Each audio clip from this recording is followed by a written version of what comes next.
Who are the top 3 horror villains of all time? Let's find out. Tell me what yours are too. Here we go.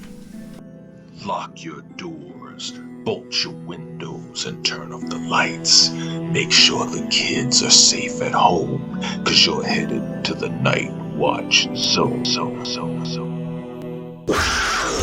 Watch Zone.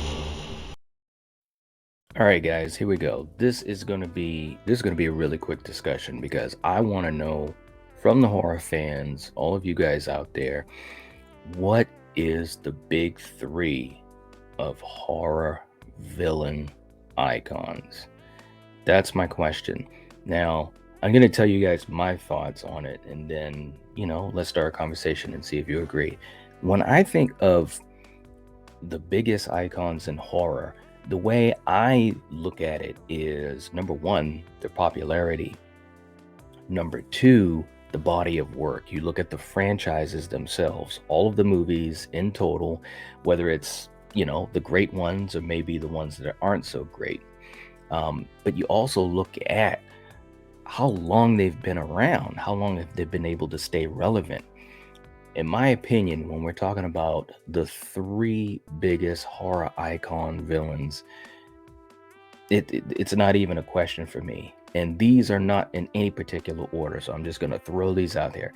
Obviously, number 1, you've got Freddy Krueger, played by Robert Englund magnificently through almost all of the movies except for one, played by Jackie Earle Haley. We won't get into all of that, but anyways, I'm just joking. I think Jackie Earle Haley did a really good job in the role, but I'm not a fan of the remake. Anyways, but Freddy Krueger is one of the most popular horror icons of all time.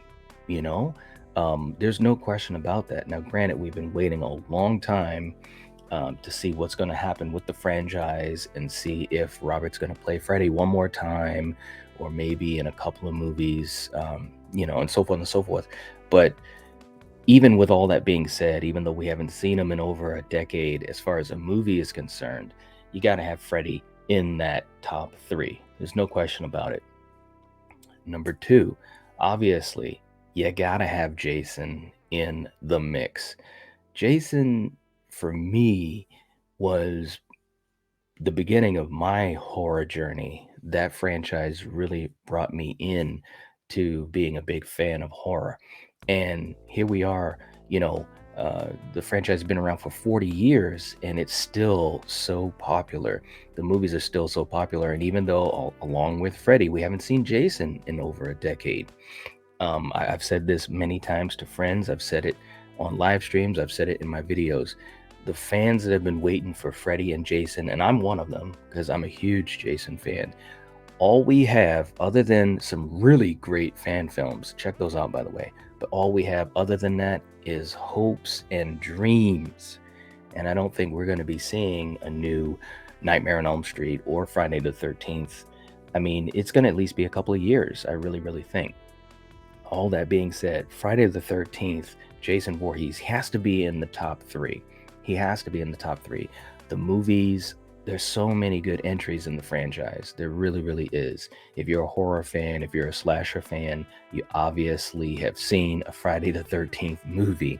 And even when it went bonkers off the wall, and I'm looking at you, Jason X, and even Jason Goes to Hell has its fans as well. It's a great franchise. It really is. And Jason has to be in that list. Just has to. Okay, so here we go. Who's number 3? I think you guys know who I'm going to say. There's no doubt whatsoever. If you're doing your top 3, and to be quite honest, I actually call this the trinity of horror villains, you have to have the Shape. Michael Myers. Michael Myers is in that top 3. The Halloween franchise, even longer, been around longer than Friday the 13th and A Nightmare on Elm Street.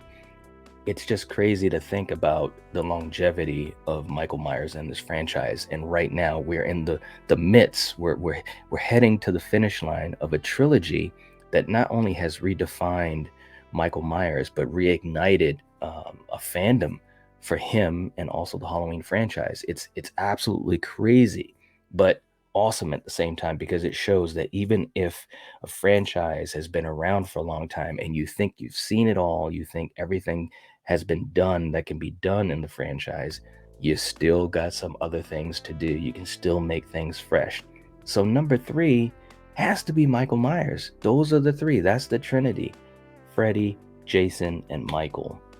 Now, I know there are a lot of people out there that will say, well, Knight, what about Chucky? Well, Knight, what about Candyman? What about Pinhead? What about Leatherface? What about Ghostface? What about Leprechaun? What about Mary Sue, Philip, and Jesse, and whoever?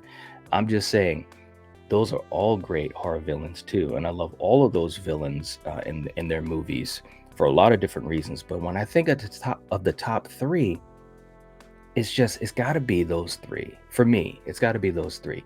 Now, I will say, when you look at Leatherface and Texas Chainsaw Massacre, there's a lot of great things going on with that franchise. A lot of iconic things with that franchise. Obviously, you look at Hellraiser, a lot of fans of that franchise, of Pinhead. I think the first 2 movies were absolutely fantastic. And obviously, you got to talk about Scream. You got to talk about Ghostface. To me, Scream has been one of the more consistent horror franchises out of all of them. And Scream 96 is a classic. And Ghostface is iconic. So there are some people that would say, hey, Ghostface needs to be in that top 3. I get it. For me, no, because the difference with Ghostface and with Scream, those franchises, Ghostface isn't the focus. It's on the characters, which is, of course, what makes those movies really strong because they're character driven. Whereas with, Nightmare and Halloween and Friday, the villains have become the stars. They've become iconic, and you have multiple actors and actresses that have come in and out of these films. Now, some people say that's an advantage. Some people say it's a disadvantage. I'm just calling it like it is. I'm not really talking about that point. But seriously, when I think of the Trinity, it's got to be Freddy, Jason, and Michael. There's no other call for me. Now, for you guys, let me know what you guys think in the comments. I want to talk about this and maybe even do a live stream where I take you guys' thoughts and comments and talk about them and reference them and maybe try to get a more definitive idea who is that 3, who is in that top 3. So let me know what you guys think in the comment section down below. Please give the video a like. That would help support the channel, and I would really appreciate it. And if you have not subscribed to the Night Watch Zone, what are you doing? This is the time to do it. And we're having a lot of fun talking about horror as we're heading through the summer into Halloween season. It's a beautiful time to be a horror fan. So anyways, I'll catch you guys later. If you're watching this, if you're listening to this, you are the Night Watch. Peace.